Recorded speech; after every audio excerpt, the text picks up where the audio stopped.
My name is Fritz Rauch, and I'm the defensive coordinator at Homestead High School in Mequon, Wisconsin. Today what I'm going to share with you are some ideas about our base coverages and responsibilities in our 44G defense. Before I get to that though, I'd like to just say a couple of words. We went to the G in the '99 season, had tremendous success with that, and we've had great success using this defense for the last 9 or so years. We've been lucky enough to win a couple of state championships, and we lost the state championship using this defense also, and played in several state semifinals. So we've had great success. When I say that, I have to first of all give credit to a couple coaches up at UW River Falls.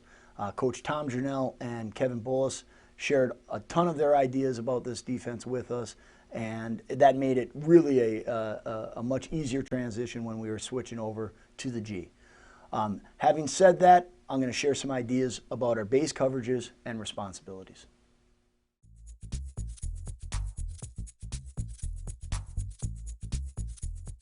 All right, let's talk some defense.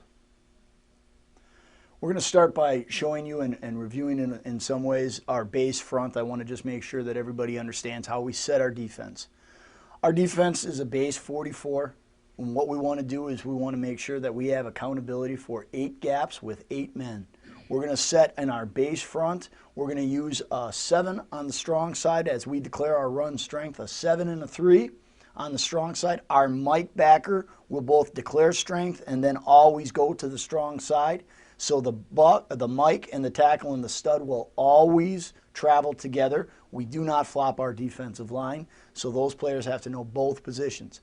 On the weak side of the line of scrimmage, we have our max linebacker, our nose, and our end. Our nose is aligned in a 2-eye, and our end, if there is no tight end, is aligned in a 5-tech. So that's our base interior 6. Our buck and our whip, which are really important for this conversation, they align to the pass strength side. Our free safety is going to declare read left in this case. So that sets the buck to the left side. He is always going to go to the read side.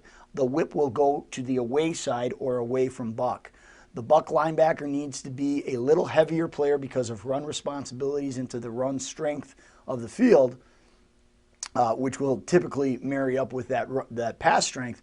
However, he also knows he has coverage help because we'll set the free over the top of him. So although he's a bigger bodied player, he's got to be a great under coverage player, but he's got deep help over the top. The whip, on the other hand, has to be a more fleet of foot. He's a strong safety who we've moved up to that outside linebacker position.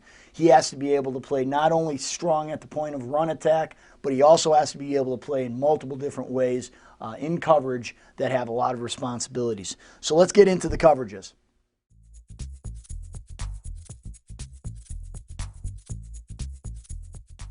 Our coverage package, we like to keep it as simple as possible, both in terms of the language and in terms of the responsibilities. So what you're going to see is a lot of carryover in terms of what we're going to teach our kids.